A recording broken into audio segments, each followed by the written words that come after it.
अस्सलाम वालेकुम दोस्तों। मिस्टर कारदार शो का नया एपिसोड लेकर मैं फिर हाजिर हूँ। मेरा नाम नदीम कारदार है। अ, सारी दुनिया में कोरोना फिर सर उठा रहा है। लोग घरों में बंद हो रहे हैं, लॉकडाउन सख्त होता जा रहा है, लेकिन हमें एहतियात से और सब्र से काम लेना है। ख़वातीन व हज़रात, आज का प्रोग्राम कोरोना से रिलेटेड तो नहीं है, लेकिन ये एक ऐसा टॉपिक है जो हम आज डिस्कस करेंगे। और इसका पस मंज़र ये है कि चाहे आपको इस हुकूमत से कितना भी इख्तलाफ हो, लेकिन इमरान खान की इस गवर्नमेंट ने जो एक इशू रेज किया है, एक एरिया हाईलाइट किया है, वो है टूरिज्म। जिस पे मेरा बिलीव है कि टूरिज्म एक ऐसा शोबा है जिसमें पाकिस्तान को किसी इन्वेस्टर की जरूरत नहीं है, किसी मल्टीनेशनल की जरूरत नहीं है, किसी भी तरह की प्रिपरेशन की जरूरत नहीं है, टाइम लिमिट की जरूरत नहीं है, बल्कि एवरीथिंग इज रेडी देन और देयर। और हमें सिर्फ और सिर्फ टूरिज्म का, टूरिस्ट के लिए माहौल बनाना है। ये वो एरिया है जो पाकिस्तान को ना सिर्फ अपने पैरों पे खड़ा कर सकता है, बल्कि उसके सारे बिल्स भी क्लियर कर सकता है। आज का प्रोग्राम हमारे उसी टूरिज्म की बैकग्राउंड में या रिलेटेड हम ये प्रोग्राम कर रहे हैं। हमने आज पाकिस्तान का ये टूरिज्म के हवाले से ये पहला शो है जिसमें हमने दावत दी है। हमारे बहुत अजीज दोस्त हैं एहसन हुसैन कुरैशी सूरत वाला साहब, जो ना सिर्फ उस्ताद हैं बल्कि वो एक ट्रैवल गाइड भी हैं। वो कराची को काफी अच्छे तरीके से जानते हैं और आज मैं भी उनसे ये सीखूंगा और जानूंगा कि कराची में क्या ऐसी खास बात है कि जो लोगों को कराची आना चाहिए, ना सिर्फ बाहर से, दुनिया भर से, बल्कि पाकिस्तान के कोने कोने से कराची टूरिस्ट को आना चाहिए। यहाँ पे बहुत सारे ऐसे साइट्स हैं, बीचेस हैं और बहुत सारी चीजें हैं जो कि एहसन साहब बताएंगे हमें। लेकिन एक छोटी सी बात कि ये टूरिज्म जो गवर्नमेंट ने भी इसको टेकअप किया है, अगर हम बाहर की दुनिया को अभी छोड़ दें, रहने दें कोरोना की वजह से भी, और फिर हमारा उनके लिए एक एक्सक्यूज है कि जी यहाँ पे सेफ्टी का मसला है, लेकिन हम 20 करोड़ आवाम हैं। अगर हम कराची से लेकर कश्मीर तक अपनी ट्रैवलिंग, अपना टूरिज्म इंक्रीज करें, तो मेरा फर्म बिलीव है कि हम इस इंडस्ट्री को बहुत आगे ले जा सकते हैं। ये बहुत प्रोडक्टिव इंडस्ट्री हो सकती है, इससे बहुत जॉब्स क्रिएट हो सकती हैं और पाकिस्तान का इकोनॉमी क्राइसिस जो है वो बहुत हद तक खत्म हो सकता है। मेरे लिहाज से तो पूरा ही खत्म हो सकता है, क्योंकि जो मौसम, जो लैंडस्केपिंग, माउंटेन्स, गर्मी सर्दी, सारे किस्म के जो लवाजमात अल्लाह पाक ने हमारे मुल्क के अंदर दिए हैं, वो बहुत ही कम ममालिक में एक साथ सब एक जगह मौजूद है। फैंटास्टिक अपॉर्चुनिटी जो हमेशा से पाकिस्तान के पास था, जब से पाकिस्तान वजूद में आया है। ना जाने कौन सी वजह है जो हम इस तरफ तवज्जो नहीं देते या हम इसको डेवलप नहीं करते। हमारे साथ जो मेहमान हैं, अभी वो इंटरनेट की वजह से फिर डिस्कनेक्ट हो गए। एहसन कुरैशी, एहसन हुसैन कुरैशी सूरत वाला साहब, ये एक बहुत ही डेडिकेटेड उस्ताद हैं। इन्होंने, इनका बहुत गहरा एक्सपीरियंस है टूरिज्म और ट्रैवलिंग के हवाले से। ये हमें आज बताएंगे कि कराची में मोटी मोटी जगह तो दोस्तों सबको पता है कि जिना साहब का मज़ार है, क्लिफ्टन है, बोट बेसन है। मैं उनको ऑन स्क्रीन दावत देता हूं। अस्सलाम वालेकुम एहसन हुसैन, वालेकुम अस्सलाम। वालेकुम अस्सलाम। सूरत वाला साहब। सर, आपका इंट्रोडक्शन तो आप कराएंगे, लेकिन सबसे पहले आपको बहुत बहुत मुबारक हो। आपकी बेटी ने पिछले साल, मरियम जहरा, अगर मेरी आवाज सुन रही हैं, बहुत जबरदस्त, वेल डन, उन्होंने ओलंपिक गोल्ड मेडल विन किया, माशाल्लाह। It's a really proud moment for you. और Mariam Zahra, if you are watching us, fantastic, well done. तो सर, अब आप अपना थोड़ा सा इंट्रोडक्शन कराएं। मैंने भी करवा दिया है, लेकिन क्या है कि आप अपना थोड़ा सा पूरा डिटेल में इंट्रोडक्शन कराएं और फिर हम बात आगे करते हैं। अस्सलाम वालेकुम लिसनर्स एंड व्यूअर्स, सामीन और नाजरीन। नदीम कादार साहब के आप शो में इन्होंने मुझे आज बुलाया है। ये मेरे लिए एक बहुत बड़ा प्रिविलेज है and definitely I am really proud to be a part of this programme. क्योंकि सबसे पहले तो जो नदीम साहब जो एक सिलसिला लेके चल रहे हैं, जिसका मैं भी रिसेंटली हिस्सा बना हूं, दैट इज समथिंग रिमार्केबल। उसके बारे में ये खुद ही बताएंगे, अपना पीएससी वाला।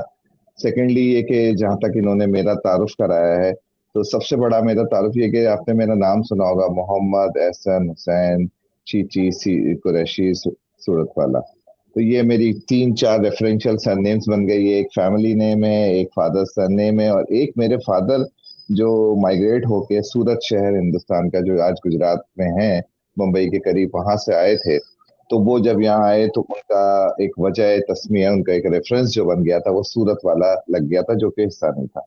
लेकिन आज मैं समझता हूँ कि मैं कराची में रहते हुए अगर कहीं और जाता हूँ तो मैं पाकिस्तान वाला ही कहलाऊंगा, लेकिन पाकिस्तान में रहते हुए मैं अपने आप को सूरत वाला से ज्यादा कराची वाला कहलवाना ज्यादा पसंद करूंगा। Karachi is my first.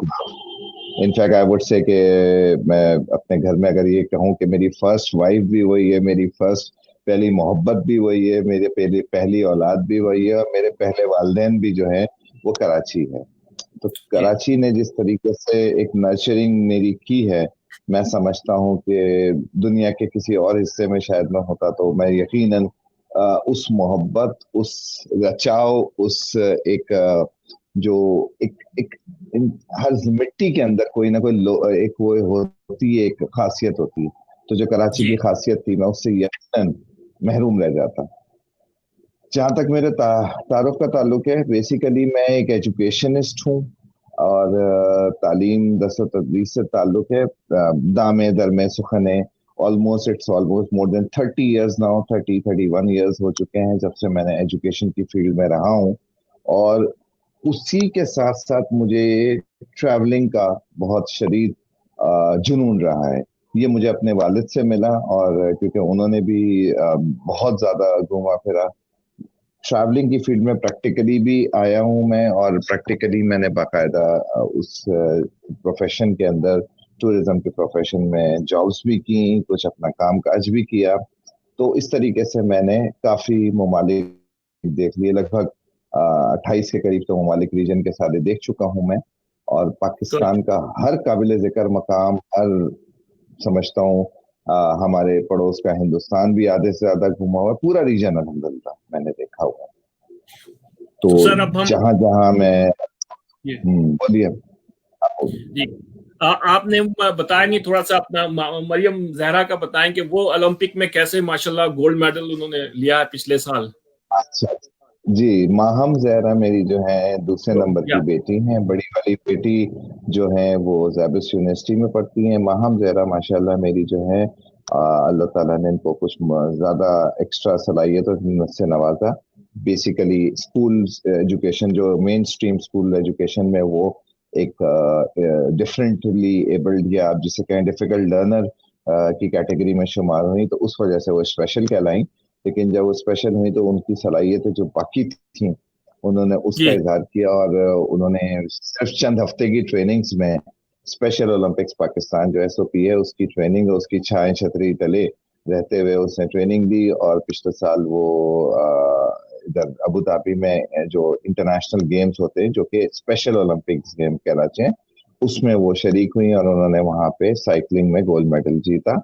और बाकी 2 रेसों में, एक में 4th पोजीशन और एक में 7th पोजीशन भी ली, जो इंटरनेशनल लेवल के जो एथलीट्स हैं उनके मुकाबले में। और इस वक्त वो स्पेशल ओलंपिक्स पाकिस्तान के बैनर तले वो पाकिस्तान की एम्बेसडर हैं और पाकिस्तान को रिप्रेजेंट करती हैं एशिया पैसिफिक रीजन में, और मुल्क से बाहर भी उनको भेजा गया। इसीलिए अल्हम्दुलिल्लाह वो पाकिस्तान की बेहतरीन तर्जुमानी स्पेशल बच्चों के हवाले से करती हैं। तो this is a moment of proud, very proud of exactly, being her father. Exactly जनाब, ये तो आपकी बड़ी जबरदस्त खुशखबरी आपने शेयर की कौम के साथ कि आप माशाल्लाह आप एक पाकिस्तानी हीरो के फादर हैं जिन्होंने पाकिस्तान का नाम रोशन किया। फैंटास्टिक बाहम ज़हरा, मेरी तरफ से वेल डन। अब हम आगे चलते हैं सर। आज थैंक यू। हमने आपको ये दावत दी है कि आपने यकीनन पाकिस्तान इंटरनेशनल टूर भी किया है, पाकिस्तान से के बाहर भी किया, लेकिन और पाकिस्तान भी सारा देखा हुआ है, लेकिन हम कराची को हाईलाइट करना चाहते हैं क्योंकि मेरा भी ताल्लुक कराची से है, वहीं बॉर्न एंड ब्रॉट अप सारा कुछ हुआ है। तो कराची थोड़ा सा स्टार्ट कराची से है, लेकिन कराची से हम कश्मीर तक जाएंगे बाद में इंशाल्लाह। लेकिन आज कराची को देखिए, जब इंसान जहाँ पैदा होता है ना और पढ़ता लिखता है तो मसरूफियत जो जिंदगी की होती है नॉर्मल, वो उसी में गुम होकर रह जाता है।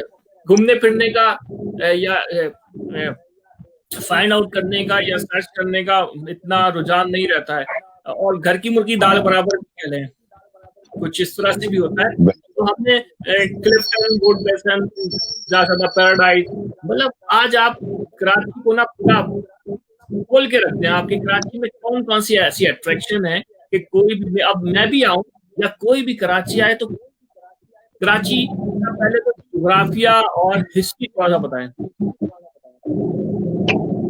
अच्छा जी, दुनिया में जो बड़े शहर हैं, एक दुनिया का जो एक दस्तूर चला आ रहा था कि दुनिया में तमाम बड़े शहर जो हैं, जो तमाम ओल्ड सिविलाइजेशंस जो हैं, ये जो बसी हैं, कहीं ना कहीं इनकी जो रूट्स है ये किसी न किसी बड़े दरिया के साथ इनका ताल्लुक रहा है।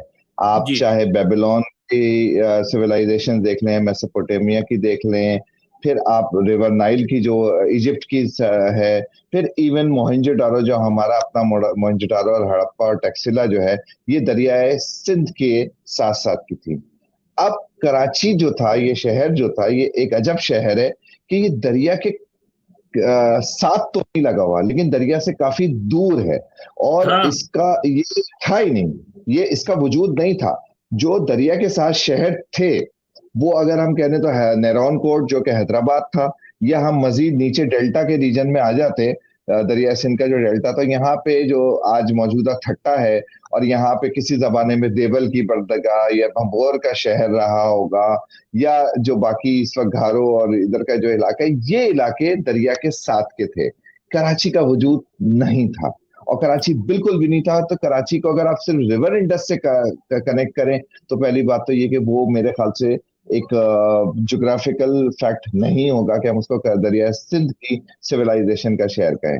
हाँ, ये हम कह सकते हैं क्योंकि वो दरिया सिंध के साथ मौजूद जो शहर थे वो सारे के सारे इसी में सम हो गए, और उस ये उनकी सबकी एक माखज बन गया, एक मंबा बन गया। और आज कराची जो है टेक्निकली, अगर आजाद जराए से अगर हम देखें, इंडिपेंडेंट सोर्सेज से हम अगर इसको चेक करें और टैली करें, तो मैं आपको बाकायदा तौर पे इस बात का दावा कर सकता हूं कि अगर सही तरीके से कराची की मरदमशुमारी हो, जिसको हम सेंसस कहते हैं, जो अभी 2017 में हुआ था, और जी तो बाकायदा तौर पर देखा जाए कि कराची में लोग रह कितने रहे, अगर हम उन सब चीजों का अंदाजा लगाएं, तो ये दुनिया का सबसे बड़ा शहर हो सकता है।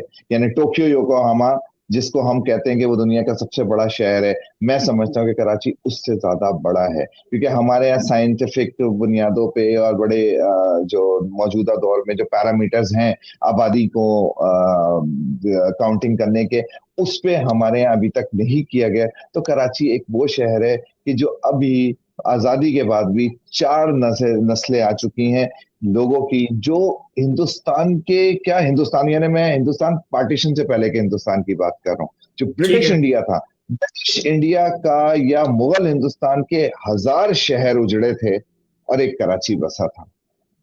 हजार अच्छा शहरों से लोग उठ के यहाँ आए थे, हिंदुस्तान के छोटे बड़े जगहों से हजार शहर थे छोटे बड़े, जिसमें से लोग आए, और इस जबरदस्त शहर में जो माई बाप कहलाता है, यानी ये लोगों को पालता है, इस शहर में आके बसे। और इस शहर में आने का मकसद सिर्फ और सिर्फ यहाँ कमाना नहीं था, इस शहर ने वाकई लोगों को छांव दी, तहफ़्फ़ुज़ दिया, मौसम दिया, उस उनको यहाँ पे इस जो कि कराची एक ऐसे कॉन्फ्लुएंस के ऊपर है, अगर आप गौर से देखें तो एक तरफ बलूचिस्तान का बयाबान और सहरा दोनों लगते हैं, और एक तरफ थर का और ये ठट्टा तक का जो इलाका है, ये भी एक तरीके से सहरा जो थर उसके कॉन्फ्लुएंस पे कॉर्नर का प्लॉट है। अगर आप नक्शे में भी देखें तो बलूचिस्तान की जी साहिली पट्टी जीवानी से जो चली आ रही है, वो यहाँ हब तक आ रही है, बिल्कुल स्ट्रेट लाइन आ रही है एक तरीके से, कमोवेश एक स्ट्रेट लाइन की सूरत में हमारी साहिली पट्टी आ रही है। फिर एकदम से एक मोड़ हो रहा है और हम नीचे साउथ ईस्ट की तरफ जा रहे हैं,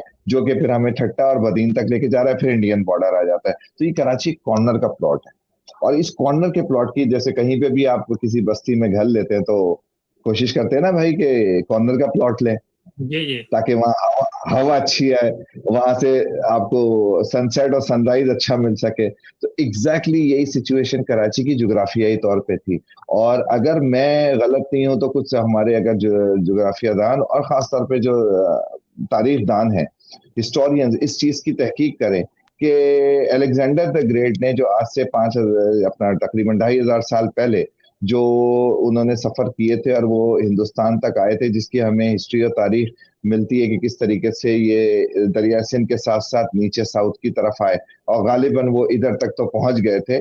हमें ठट्टा तक की तो हिस्ट्री मिलती है, हैदराबाद या ठट्टा के दरमियान की, कि यहाँ तक वो आए थे दरिया के साथ। और उस जहां जहां वो जाते थे, उन्होंने यूरोप के अंदर भी और बाकी बहुत सारे इलाकों में जहां उन्होंने अपनी बस्तियां बसाई, हर शहर का नाम अलेक्जेंड्रिया रखा, जिसको और उर्दू में या अरबी में स्कंदरिया कहा जाता है। और आज एक मेजर स्कंदरिया मिस्र में मौजूद है, बड़ा शहर। बाकी छोटे छोटे अलेक्जेंडरिया कई जगह। तो गालिबन आखिरी जो अलेक्जेंडरिया उसने बसाया था, वो यकीनन मौजूदा कराची के आसपास का ही इलाका मौजूद होगा। ठीक है, पहली बात तो ये हो गई, यानी 2500 साल पहले का मैंने आपको एक अपनी तहकीक बता दी।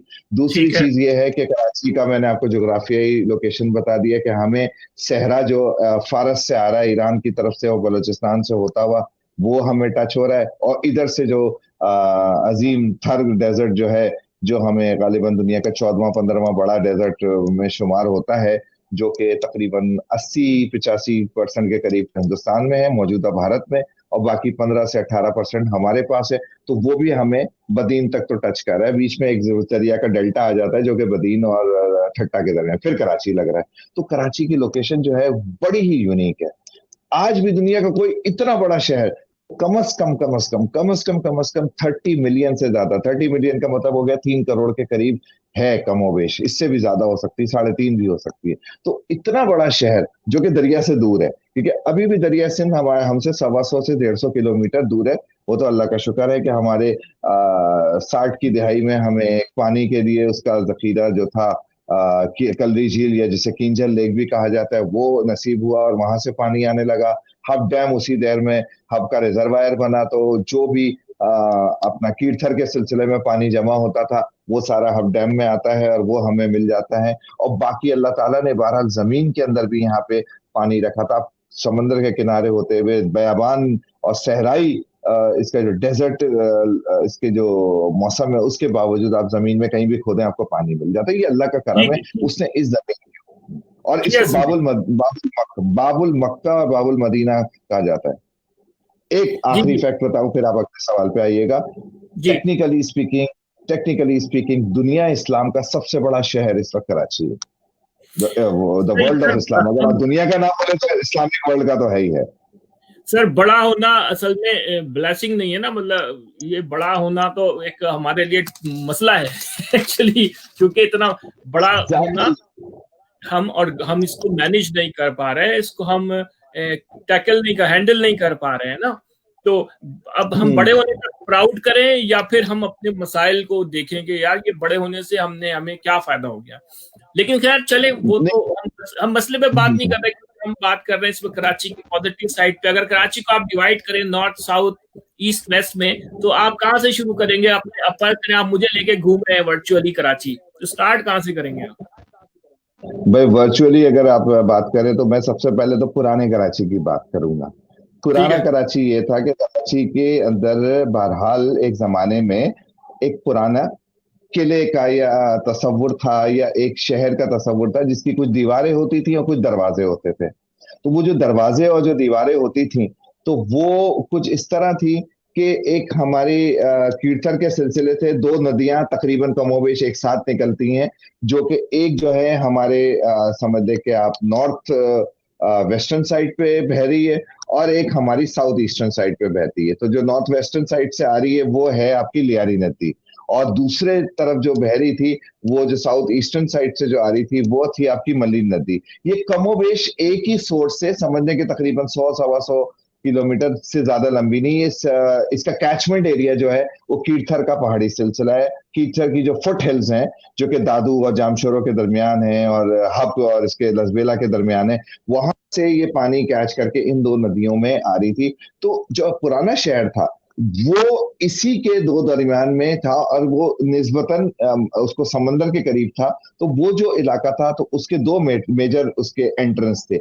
एक जो नदी की तरफ था, उस तरफ लियारी नदी की तरफ, वो दरवाजा मीठा दर कहलाता था। यानी कि अच्छा, मीठा दर यानी towards the sweet, because that was the river water जो तो हमें दर तो तुम्हें कहते ही दरवाजे को है ना। जी। दर दरवाजा कहते हैं। तो मीठा दर जो था, वो उस तरफ जो फेस कर रहा था, वो मीठा दर था।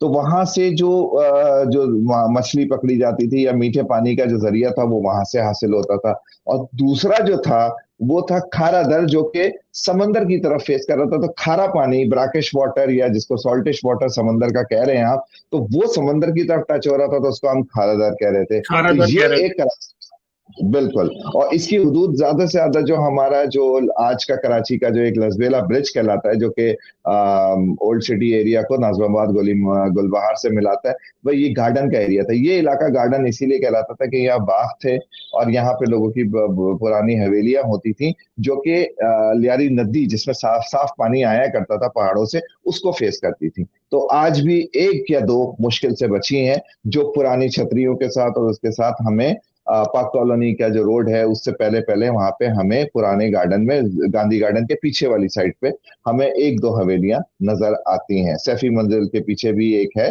तो वो कराची का ये हुदूद और था। अब कराची में रहने वाले जो लोग थे, जी। वो जो जिसको आप, मैं कहता हूँ इंडिजीनियस का वर्ड जो यूज होता है ना, जो लोग होते हैं, तो उनमें जो ज्यादातर लोग थे, वो बेसिकली या तो बलोची जबान या सिंधी जबान का उसमें मलगूबा था। लेकिन ज्यादातर बलोची ट्राइब्स थे, जिसमें गबोल ट्राइब्स काफी थे। जो गबोल खानदान थे वो थे। ये मैं 20वीं सदी के शुरू तक का आपको बता रहा हूँ, इससे पीछे का नहीं जा रहा। इससे पहले ठीक जो है। थी मच्छर, छोटी छोटी बस्तियां थी, जो यकीनन थे उसमें कच्छी थे, क्योंकि वो हिंदुस्तान का जो है ये इलाका लगता था कच्छ। और ये हमारा बदीन का और ये केटी बंदर का जो इलाका ये था, जो प्रधान का आज, जिसको कहते हैं। जी जी जी, वो था। और जो केटी बंदर का और हमारा जो इधर का इलाका है ठट्टा के पास का, यहाँ की कुछ ट्राइब्स थी। तो ये उनके लोग यहाँ पे बसते थे। लेकिन ज्यादातर जो मछेरे थे वो या तो केटी बंदर वाली साइड के थे या कच्छ के थे, तो वो कच्छी कहलाते थे। और वो कच्छी जबान के लोग आज भी आपको शहर के उस पुराने इलाके में मिल जाएंगे। यानी कैमाड़ी के साथ साथ के इलाके हैं, कैमाड़ी, जैक्सन सर, और शीरी जना कॉलोनी आज की मौजूदा जो है, इससे पहले पहले। और फिर आप अच्छा, ये इधर मैं एक सवाल कर लियारी रहा हूँ, के ये थोड़ा सा। पास। तो ये मेमन कच्ची मैंने सुना बचपन में, ये मेमन कच्ची ये अलग अलग हैं या एक ही बरादरी कराची से? सवाल था एक जिमनी। अच्छा, मेमन जो थे, क्योंकि ये एक सब ट्राइब था। कच्छ एक बहुत बड़ा रीजन है, गुजरात का वो इलाका जो समंदर को टच होता है, और वो ठीक है। था। तो उसमें कच्छ था, और उसका एक और बड़ा इलाका जो था, उससे ऊपर जो था लार्जर, वो था काठियावाड़। तो काठियावाड़, कच्छ, ये मौजूदा हिंदुस्तान में, भारत के अंदर जो गुजरात प्रोविंस है उसका हिस्सा है। ठीक है, ओके। सौराष्ट्र है, और उसके उस तरफ चले जाते हैं तो फिर महाराष्ट्र आ जाता है। तो ये इलाका जो टच कर रहा था, जो कि निस्बतन डेजर्ट नहीं था, डेजर्ट वाला इलाका जो था, ये हमें बदीन और थरपारका की तरफ लग रहा था। ये कच्छ से नीचे था। तो जो एक पेनिनसुला हमें मिलता है ना, कच्छ, भूज और इधर का, इसमें एक छोटी सी रियासत भी थी, जो कि अब अल्हम्दुलिल्लाह पाकिस्तान के नक्शे में, नए नक्शा जो अभी इशू है उसके अंदर शामिल कर दिए गए, जिसको अब रियासत जूनागढ़ कहते हैं। हम कश्मीर के मसले में इस रियासत जूनागढ़ को भूल बैठे थे, जो कि यकीनन पाकिस्तान का हिस्सा थी। और सन 74 75 तक जो हमारे एटलस छपते थे और मैप से, उसमें जूनागढ़ रियासत को पाकिस्तान का हिस्सा दिखाया जाता। फिर बीच में कुछ एक पीरियड, अभी ये 30-40 साल का पीरियड आया कि वो गायब हो गया था, 45 साल। अब दोबारा ये कि उसको पाकिस्तान का बाकायदा हिस्सा बनाया गया, तो वो भी इसी कच्छ काठियावाड़ के इलाके में नक्शे में बनाने से रियासत क्या जूनागढ़ होता है, मौजूद असल थे। में तो हमारे पास नहीं है ना। चले खैर, आप ये तो पॉलिटिकल बात है। हाँ, जी जी जी जी। तो अब जो कराची का, मैं 20वीं सदी का सिर्फ जिक्र करूंगा, जो लोग मौजूद थे यहाँ पे, उनमें जो मुसलमान जो थे, जो कलमा गो लोग थे, उनके अंदर ज्यादातर 2-3 बरादरियां मौजूद थीं जो कि कराची को डोमिनेट करती थी।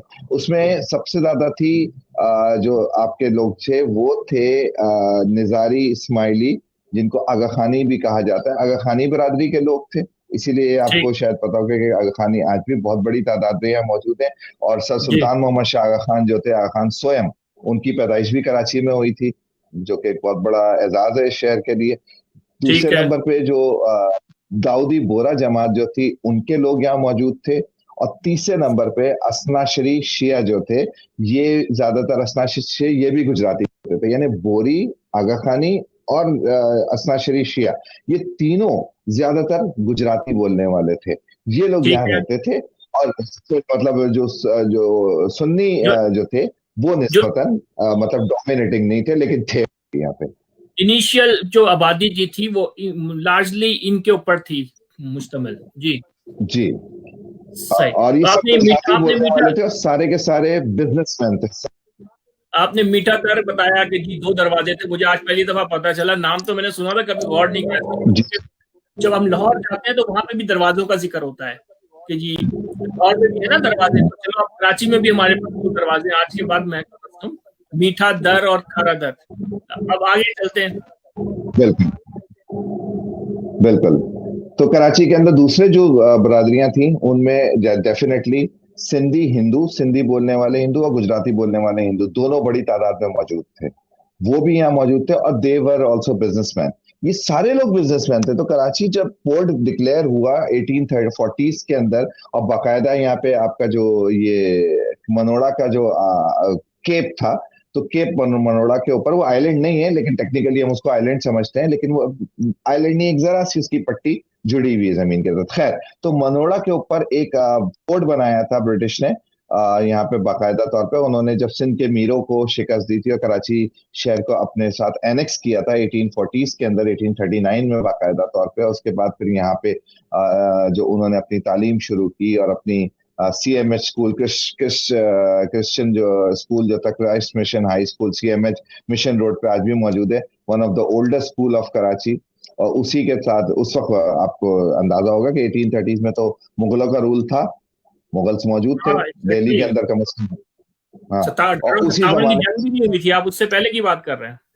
जी जी जी, 1839 की बात कर रहा हूँ। और जो दूसरी बरादरी जो मैं बताना चाह रहा हूँ यहाँ पे थी, वो थी पारसी कम्युनिटी। पारसी भी गुजराती बोलते थे। तो ठीक है। आप देखें कि बेसिकली कराची का हिस्सा जो था, वो बलूचिस्तान और सिंध के एक महवर पे था। लेकिन यहाँ ये खान ऑफ कल्लात के उसमें भी कंट्रोल में भी रहा है। खान ऑफ कल्लात की कल्लात रियासत का भी हिस्सा रहा। और फिर बाद में सिंध के जो मीर थे, जो हैदराबाद में नेरौन कोर्ट को कैपिटल था, उसको उसके भी हिस्सा रहा।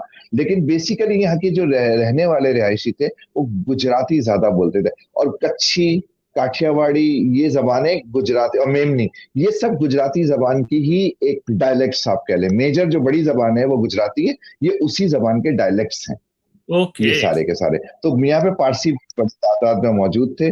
और जो पारसी मौजूद थे, तो उन्होंने ही फिर 1858-59 में जो है BVS पारसी स्कूल बनाया, जो आज तक मौजूद है। मैं भी वहीं का पढ़ा हुआ हूँ। तो टेक्निकली देखा जाए तो कराची के क्या पूरे पाकिस्तान के सबसे कदीम तरीन तालीमी इदारों में से एक है, टॉप 3 में सर आता है वो। सर अभी हमने यहाँ पे हिस्ट्री तो काफी डिटेल में डिस्कस की। हमारे तकरीबन 30 मिनट्स रह गए। हम चाह रहे हैं कि थोड़ा सा जो है ना, top thing to do in Karachi, यानी कि जैसे मैं आ गया, आपने ओल्ड कराची ले गए, आप इसको थोड़ा सा फास्ट फॉरवर्ड आप आगे लेके चलें। ठीक है ठीक है। ओल्ड कराची के अंदर जब आप आते हैं, तो ओल्ड कराची के अंदर आज ओल्ड रहा नहीं, उसकी जितनी पुरानी इमारतें थी वो सारी तो रेस डाउन कर गई, और वहां पे कंक्रीट जंगल बना दिया गया है। यानी मूसा लैन है, शाहबैग लैन है, झटपट मार्केट है, आपकी जो सारे छोटी छोटी सी जो गलियां थी लियारी की, और ये वो सब जगहों पे अब पुरानी इमारतें नहीं बची, लेकिन आज भी छोटी छोटी कुछ जगहों पे पुरानी आपको एक दो मस्जिदें मिल जाएंगी जो कि आपको अच्छी कब्र के पास मिल जाएंगी। आप मार्केट में कागजी बाजार में आपको मिल जाएगी। कायदे आजम की बर्थ प्लेस जो वजीर मेंशन बिल्डिंग है वो मिल जाएगी, जो कि खारादर पुलिस चौकी के साथ ही है, वो आपको मिल जाएगी। यानी डेफिनेटली ये 1860s की इमारत है वो, और कायदे आजम वहां पे 1876 में उनकी पैदा फैमिली हुए। वहां रिहाइश करती थी, कायदे आजम वहां पैदा हुए थे, वजीर मेंशन। तो इसका मतलब 1850s और 60s की इमारतें आज भी कुछ आपको मिल जाएंगी, लेकिन ज्यादातर जो है वो खत्म कर दी गई, और क्योंकि वो खत्म कर दी गई तो अब वहां पे जो मौजूदा स्ट्रक्चरल आर्किटेक्चरल जो स्ट्रक्चर्स है उसके मुताबिक की नई इमारतें बन गई हैं, जो कि मैं समझता हूँ बड़े अगली स्ट्रक्चर्स भी हैं, जिनको सही तरीके से बनाया भी नहीं गया, और आज वो मौजूद डॉटिंग द स्काईलाइन। लेकिन उसके करीब ही सॉरी, उसके करीब ही जो पुरानी इमारतें हैं, तो पुराने आपको बिल्कुल केमाड़ी की जो जेटी है, केमाड़ी की जेटी पे एक क्लॉक टावर मौजूद है जहां से कश्तियां चलती हैं। फिर आप आते हैं तो केपीटी की इमारत मौजूद है, केपीटी की इमारत, ये सब मैं 100 या 125 साल 130 साल पुरानी इमारतें बता रहा हूँ। फिर मैरी वेदर टावर मौजूद है। मैरी वेदर टावर की खास बात यह कि उसके ऊपर आज भी एक बहुत बड़ा स्टार ऑफ डेविड बना हुआ है। स्टार ऑफ डेविड वही सितारा है जो कि यहूदियों में डेविड, यानी वो लोग हजरत दाऊद अलैहिस्सलाम को डेविड के नाम से डिनोट करते हैं। स्टार और ऑफ ये डेविड इजराइल जो कि के झंडे में भी है। इसराइल के झंडे पे जो बना हुआ वो, क्योंकि कराची के जो एक मेजर उस वक्त के ब्रिटिश ऑफिसर थे जिन्होंने बहुत सारी इमारतें डिजाइन की थी जो आज भी मौजूद हैं, कम से कम अभी भी 15 से 20 इमारतें बहुत अच्छी हालत में मौजूद हैं। तो वो ब्रिटिश ऑफिसर जो थे मोजेस सोमाके, सोमाके उनका नाम था, तो वो जो थे उनकी आज भी यादगार मौजूद है। तो उन्होंने वो मैरी वेदर टावर के ऊपर आज भी अपना स्टार ऑफ डेविड बना हुआ है, जो उस वक्त की यादगार है। वो चीज बताती है कि यहाँ पे यहूदियों की प्रेजेंस भी थी, और इसी तरह यहूदियों की एक इबादत गाह भी मौजूद थी जिसका नाम बनी इसराइल मस्जिद कहा जाता था। ये बनी इसराइल मस्जिद मैंने खुद लेट 88 या 89 तक, या गालिबन 90 तक मैंने देखी है। ये 88 90 तक वो मतलब अबैंडन थी। 73 के बाद से वो अबैंडन थी। 73 की अरब इसराइल वॉर जो हुई थी ना, उसके बाद यहूदी राइट। सारे चले गए थे यहाँ से, और इबादत विबादत बंद हो गई थी, क्योंकि यहूदी एंटाई जियोनिस्ट और हमारे सेंटिमेंट्स यहाँ बहुत ज्यादा हो गए थे, और फलस्तीनियों के साथ हमारी ज्यादा वो हो गई थी, तो यहूदियत के खिलाफ तो वो जो मौजूद थी उनकी इबादत का, जिसको बाकायदा वो लोग उर्दू में और इंग्लिश में और तो उसमें बनी इसराइल मस्जिद लिखा हुआ था। मेरे पास उसकी तस्वीरें भी मौजूद हैं, मैं तो खुद अपनी आंखों से देखी, अंदर तक गया। तो वो फिर तो वो अब यानंशो कहाँ, लाइन घास मस्जिद मंडी खत्म हो होने गई है? के वो मस्जिद क्या डिमोलिश कर दी है, क्या कर दिया? लिए वो ये था कि वो पुरानी इमारत थी काफी, और वो जैसे आपने पुराने सिनेमा नहीं देखे तो उसकी वो टैचेड उसका जो रूफ था वो इतनी पुरानी हो गई थी, और वो डिसरिपेयर में थी, तो वो गालिबन खुद ही गिर गई थी। उसको गिराया नहीं गया था, और वो उसकी छत वगैरह गिर गई थी। वो भी उस वक्त भी, यानी 1990 तक भी अगर मैं कहूँ कि गिराई गई थी, तो at that time it was more than 100 years old. तो वो बनी इसराइल मस्जिद जो थी वो गिरा दी गई, और उसकी जगह फिर वो बाद में औकाफ की, हालांकि प्रॉपर्टी टेक्निकली थी, लेकिन I don't know how come वो औकाफ ने एक प्राइवेट पार्टी को दे दी, और आज वहाँ फ्लैट्स बने हुए। तो एक तो उनकी, लेकिन उनकी 1990 तक की कब्रें मौजूद हैं कराची के मेवाशा कब्रिस्तान में। एक टुकड़ा ठीक। बना हुआ है, वो ठीक है। ज्यूइश cemetery मौजूद है। मतलब इसके प्रैक्टिकली अलावा स्टार ऑफ अगर आप डेविड ही देखें तो रह गया। पुराने, जी स्टार ऑफ डेविड रह गया, लेकिन बहुत सारी बहुत खूबसूरत इमारतें मोजेस मोजेस गालिबन उसका नाम है, मोजेस यानी मूसा, मोजेस सुमाके, एग्जैक्ट अगर नाम मैं सही शायद रिकॉल नहीं कर रहा, लेकिन सुमाके उनका नाम है। तो वो उनकी बहुत सारी इमारतें बनाई हुई आज भी मौजूद है, जिसमें बीवीएस पारसी स्कूल की जो इमारत है वो सबसे बेस्ट कंडीशन में आज भी मौजूद है। वो पारसियों के लिए बनाई गई थी। और बाकी आपको बहुत सारे, एक 2 किलोमीटर का रेडियस आता है जो कराची का दिल है, और वो कराची का दिल है सदर का इलाका। ब्रिटिश ने जितने बड़े शहर बसाए पूरे हिंदुस्तान में, ब्रिटिश इंडिया में, वो जहां जहां बसाता था तो वो एक सिटी सेंटर बनाता था, जो उसका एक टाउन प्लानिंग का तरीकेकार था। इवन ये जैसे आप आज भी यही फैसलाबाद, है। लालपुर, जी जी, आज भी यही लालपुर है। आप देखते हैं, जी लालपुर जो था, लालपुर में यानी जो आज फैसलाबाद है, आपने देखा फैसलाबाद। बीच में क्लॉक टावर बना हुआ है, घंटा घर है। और वो पूरा यूनियन जैक का फ्लैग के 8 बाजार बने हुए हैं, एग्जैक्टली। इसी तरह आप मुल्तान में देख लें, उसने घंटा घर बनाया, इसी तरह बहुत सारे शहरों में उसने इस तरह का बनाया। लेकिन वो जो शहर बनाता था, उस शहर के बीच का जो सिटी सेंटर होता था, तो उसको एक लोकलाइज नाम दे दिया करता था, जिसका नाम होता था सदर बाजार। तो सदर ओके। बाजार आपको कराची में मिलेगा, हैदराबाद में मिलेगा, क्वेटा में मिलेगा, रावलपिंडी में मिलेगा, लाहौर में मिलेगा, मुल्तान में मिलेगा, और आपको फैसलाबाद, इसमें पिशावर में मिलेगा, और चंद एक और इवन हिंदुस्तान का जो मौजूदा है भारत है, उसके भी कई इलाकों में आपको सदर बाजार मिल जाएगा, लेकिन वहां सदर का नाम चेंज कर। अच्छा, सदर एक्चुअली उर्दू का जो वर्ड है, इसका मतलब आपको पता है, दो मायने। एक तो ये होता है the head of the state, सदर जी। Pakistan, the president of Pakistan, और दूसरा सदर मतलब होता था मरकजी, सदर दरवाजा जिसे हम कहते थे ना, सदर किसी दरवाजा भी जिसे इमारत कहते का हैं, जी। मरकजी दरवाजा था, मेन गेट। तो इसी तरह शहर का जो मरकजी इलाका होता था, उसको सदर बाजार का नाम दिया गया। तो सदर बाजार जो था कराची का, वो आज भी मौजूद है।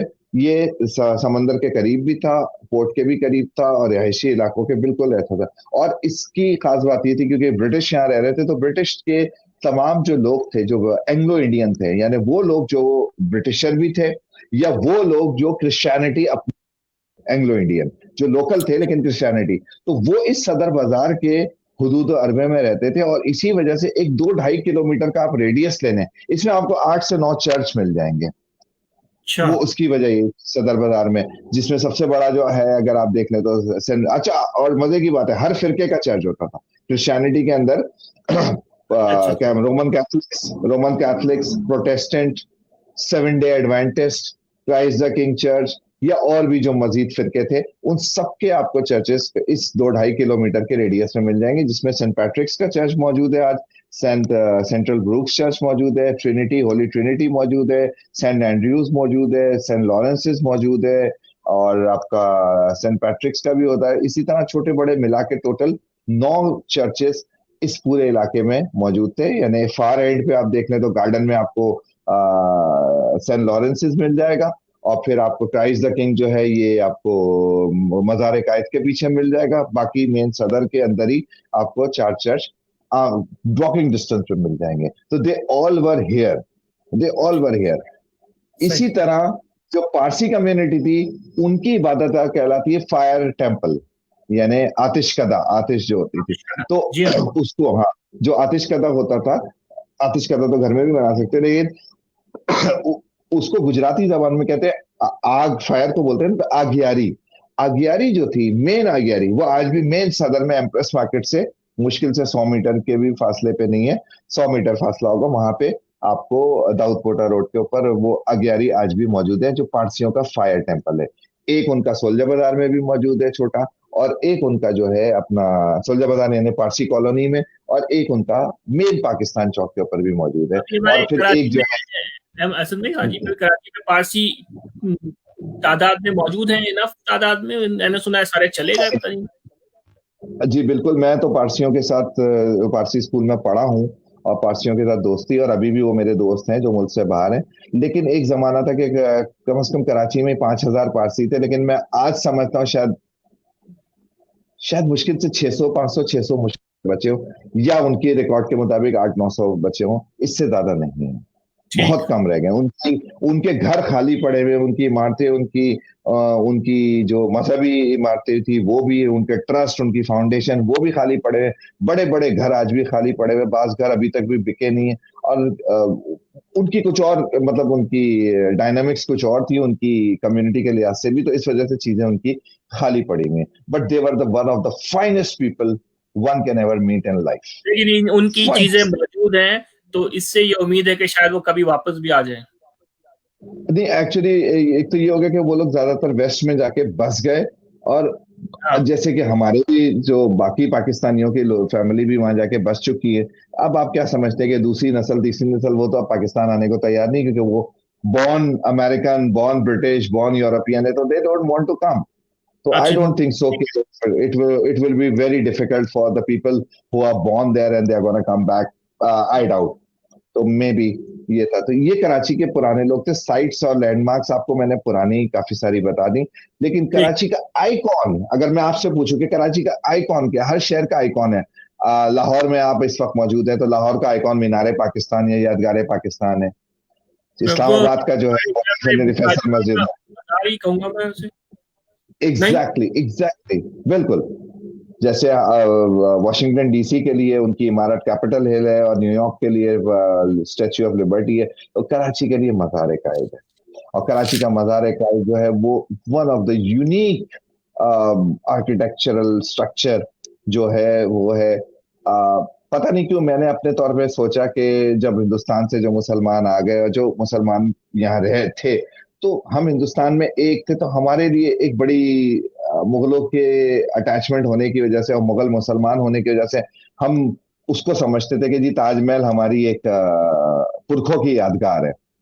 तो जब पाकिस्तान बन गया और एक अलग हो गया, तो पता नहीं, आई डोंट नो, उस वक्त ध्यान में आया कि यार ताजमहल तो वहीं छोड़ दिया, अब क्या करें, यहाँ तो ताजमहल है नहीं। तो शायद किसी के ध्यान में आएगा कि ताजमहल नहीं, तो ताजमहल से मिलती जुलती एक इमारत है, तो वही white marble, one of the best marble उस जमाने में आया कि जी स्पेन या इटली से आएगा।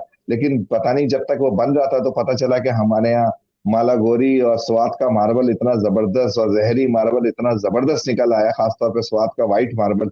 तो हमें फिर कायदे आजम की जो मजार जब बना, फाइनली 1970 में तैयार हुआ था, तो वो जब बना उन 60 से लेके 70 के दरमियान में, तो उसके ऊपर जो मार्बल लगा वो फिर पाकिस्तान का ही लगा, लेकिन शुरू में उसके कुछ हिस्सों पे बाहर का मार्बल लगा था। तो यू कैन सी के it is one of the best architectural masterpiece one can ever think of. तो कराची का आइकॉन तो डेफिनेटली मज़ार कायद, और सही। वो ही एक ऐसी जगह है कि we can be really proud of के in the last 73 years we have really made our country with such a masterpiece. उसके बाद अगर आप देखें तो जो नई इमारतों में अगर आप देखा जाए तो डेफिनेटली यादगार पाकिस्तान लाहौर और फैसल मस्जिद इस्लामाबाद यकीनन है।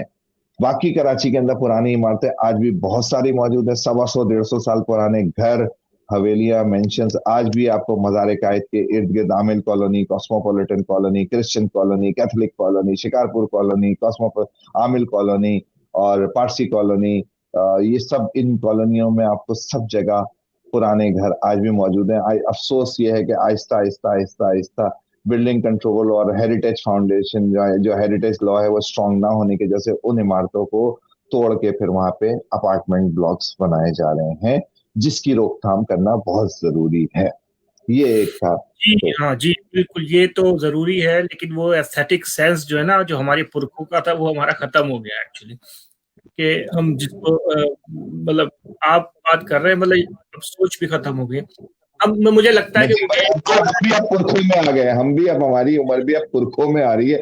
अगर मेरे अंदर ये सेंस मौजूद है, आप मेरी बात को समझ, तो यकीनन कहीं ना कहीं कलेक्टिव कॉन्शियसनेस कहीं ना कहीं बेहतरी लाएगी, कभी ना कभी तो आ ही जाएगा अगले हाँ, 5-10 सालों में।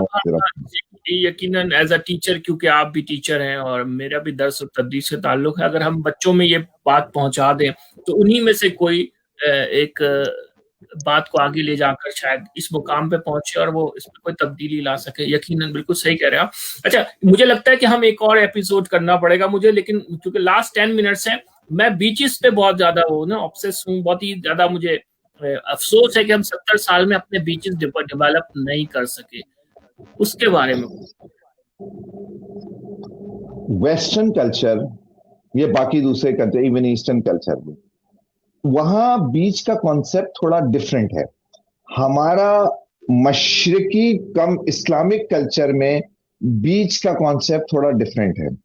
तो वेस्टर्न कल्चर में क्योंकि बीच जो है वो, एक तो वेस्ट के अंदर सर्दी ज्यादा होती है और वहाँ का माहौल ऐसा होता है, तो उसके मुताबिक उनके जो सदर्न एरियाज है और खास तौर पे जो नियर द ट्रॉपिकल एरियाज हैं, जैसे अमेरिका में फ्लोरिडा के बीचेस बड़े मशहूर हैं, टेम्पा बे है और आपका ये सारे इलाके हैं, वो बेहतरीन है।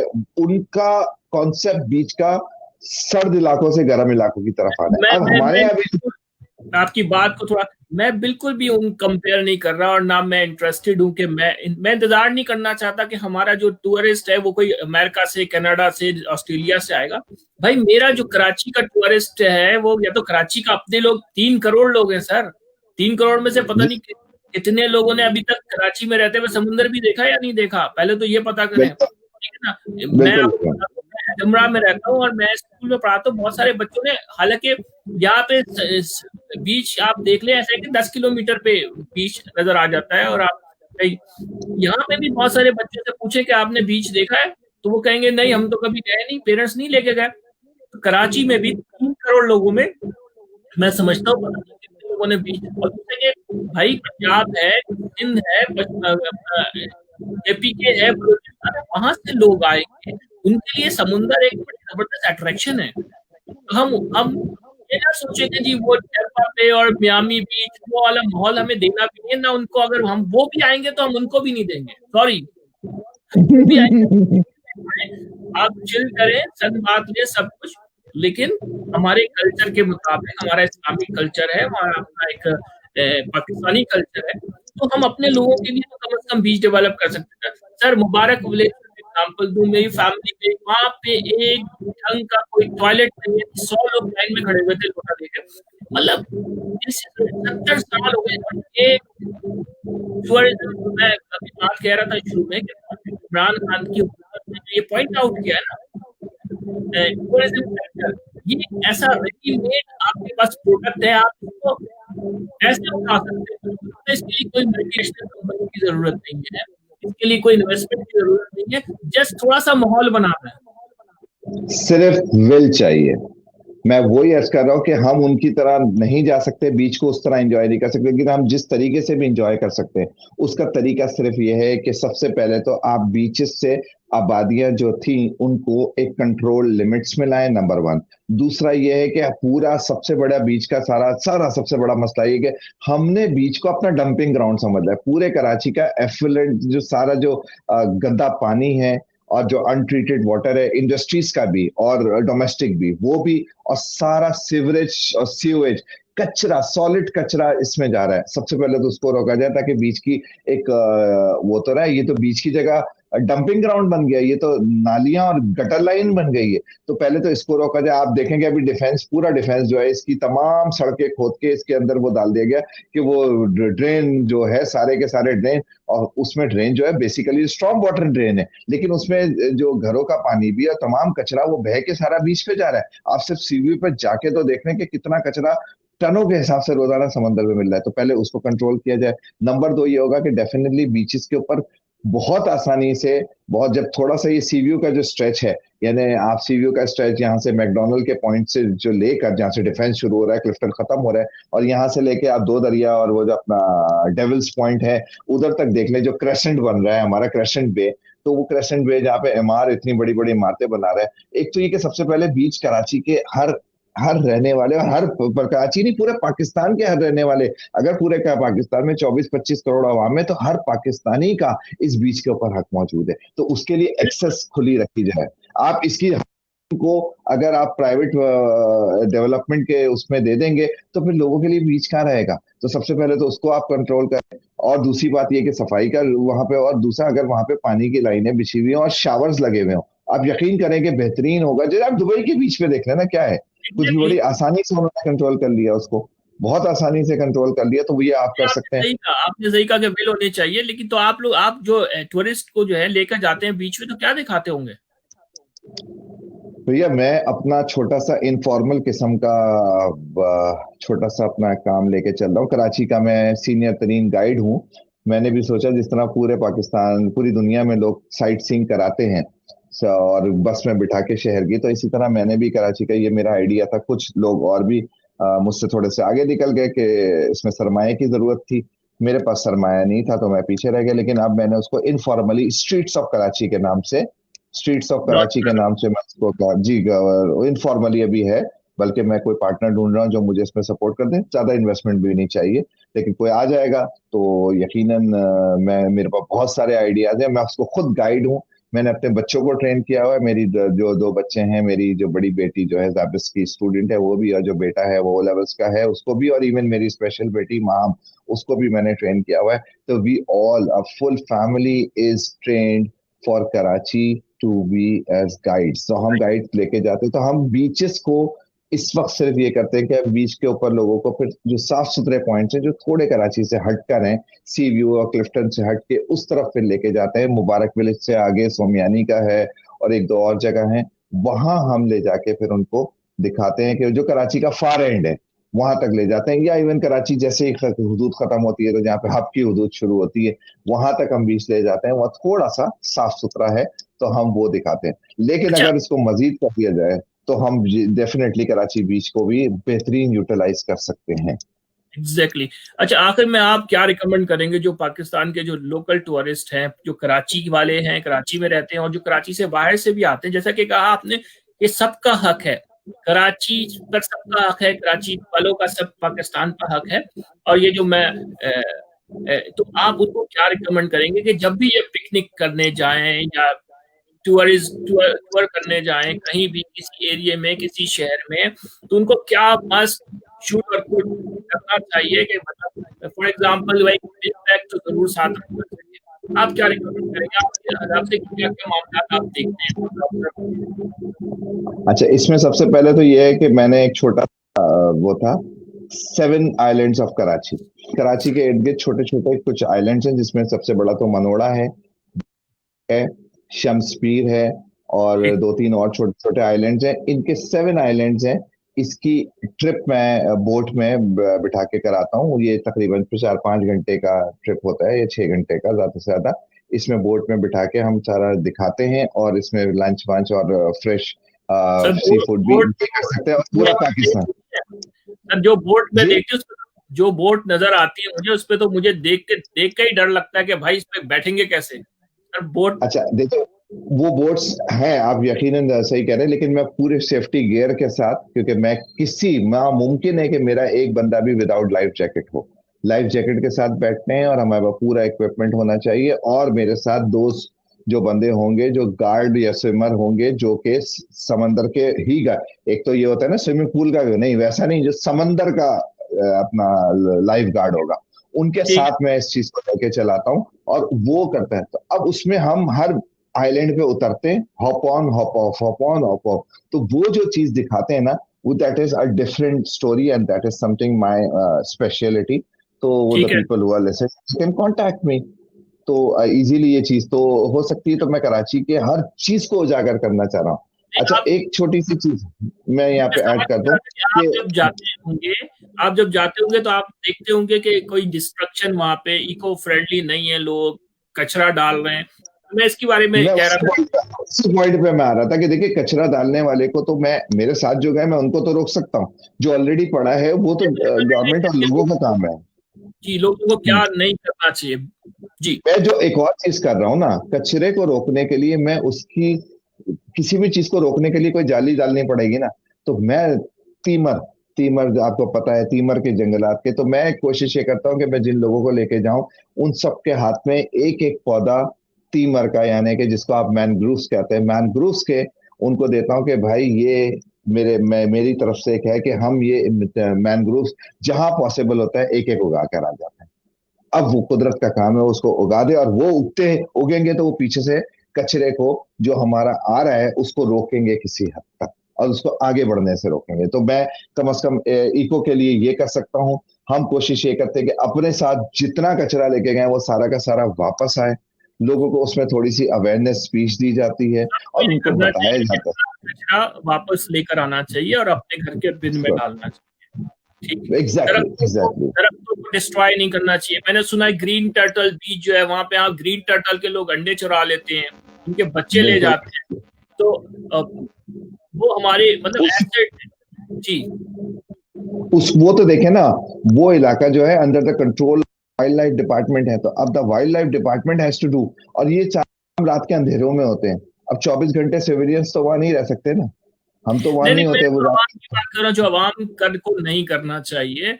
अब हम रियासत की क्या बात करें, अगर सब कुछ अच्छा चल रहा होता तो हम एक कंप्लेन तो कर, हम अपने लोगों को विजिलेंट हैं कि एनजीओ अगर एनजीओ मेरे एनजीओ सामने कर कोई रही कर हैं। रहा है तो एक तो मैं खुद ना करूं, दूसरा एक अगर कोई कर रहा है तो उसको प्यार से समझा दूं कि बेटा ये हमारी अपनी चीज है, ये हमारे अपने एसेट्स हैं, ये हमारा अपना मुल्क है, अपना घर है, हमें यहाँ रहना है, तो इसको डिस्ट्रॉय नहीं करो, एग्जैक्टली एंजॉय करो। एग्जैक्टली यही बात है कि मतलब मेरी पूरी कोशिश, देखिए मैं टीचर भी हूँ ना, एजुकेशनिस्ट हूँ।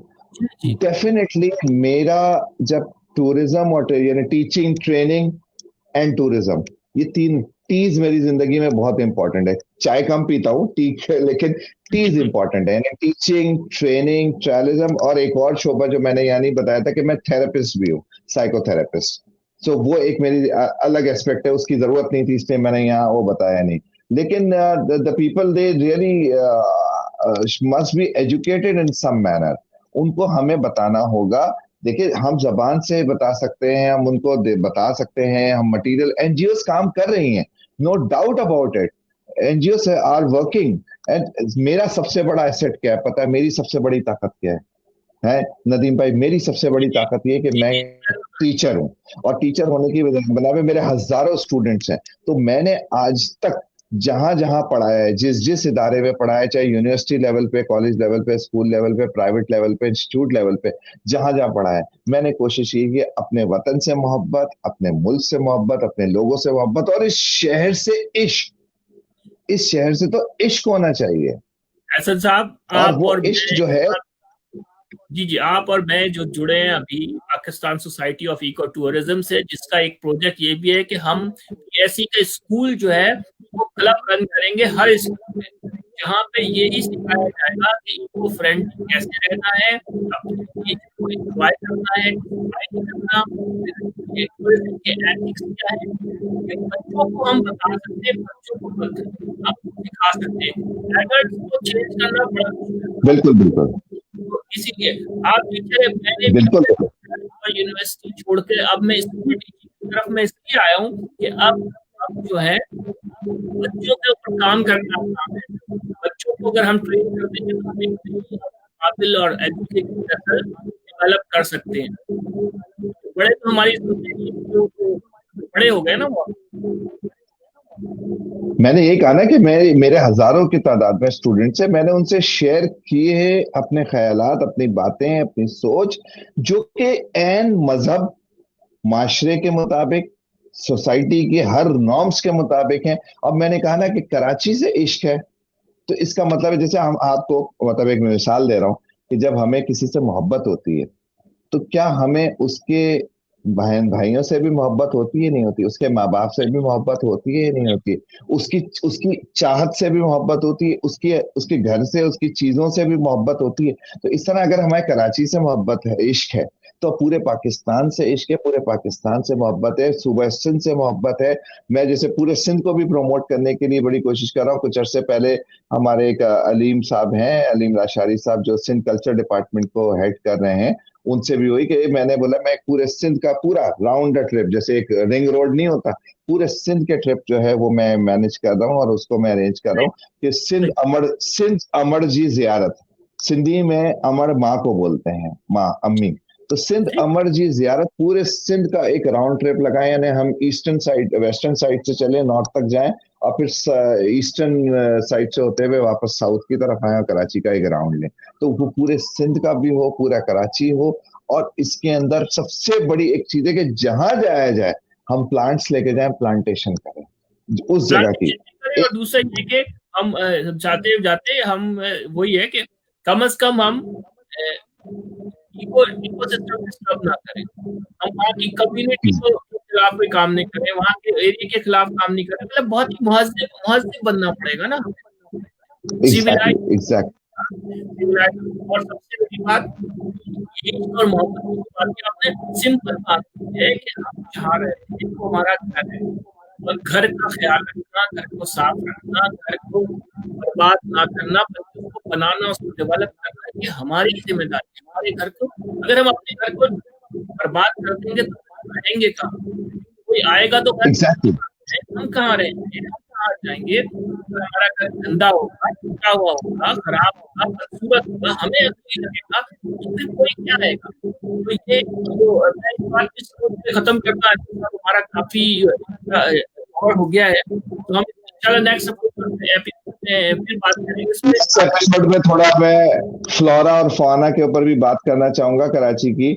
जैसे मैं आपसे पूछता हूँ कि एक सवाल यहाँ छोड़े जाते हैं, लेट्स सी कि आपको बाद में लोग क्या जवाब देते हैं। वो कौन सा दरख्त है या कौन सा पौधा है जिसमें कराची लगता है? चले नाम ये हो कि वो और कराची जैसे और ये इस तो रीजन हमारा में क्या लगता फॉर्मेटिव असेसमेंट हो गया, कराची वालों के लिए एक चैलेंज क्वेश्चन है। हसन हुसैन कुरैशी सूरत वाला साहब ने एक क्वेश्चन छोड़ा है कि वो कौन सा पौधा है जो कराची में होता है एहसन साहब? पौधा या दरख्त या फल है जिसको सिर्फ नहीं कराची और इन द रीजन होता है, लेकिन उसका नाम जो है उसको कराची कराची डैश आगे उसके डैश लगाया जाता है, वो है वो कराची क्या चीज? वो कौन सा हाँ प्लांट है, दरख्त है जिसके नाम के साथ कराची लगता है? इजाजत दीजिए, हम फिर हाजिर होंगे कराची की मोहब्बत में। असल में कराची पाकिस्तान है और पाकिस्तान का एक माशी हब भी है। तो ये तो नहीं कहूंगा कि कराची पाकिस्तान को पालता है, अस्तगफिरुल्लाह, कोई किसी को नहीं पाल सकता। कराची वो सियासी बयान है 15% पाकिस्तान कराची है, बस इतना ही ध्यान में रखें कराची की इस अपनी वक्त हमारे। खासियत है, बाकी पाकिस्तान की अपनी खासियत है। सब मिलकर एक दूसरे को सपोर्ट करते हैं।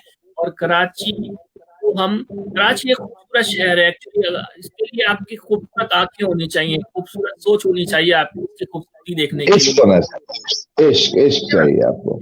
तो आपको जुनून। अच्छाई देखेंगे तो आपको अच्छाई नजर आएगी। आप अगर हर वक्त बुराई ढूंढेंगे, बुराई सोचेंगे, तो फिर बुराई नजर आएगी।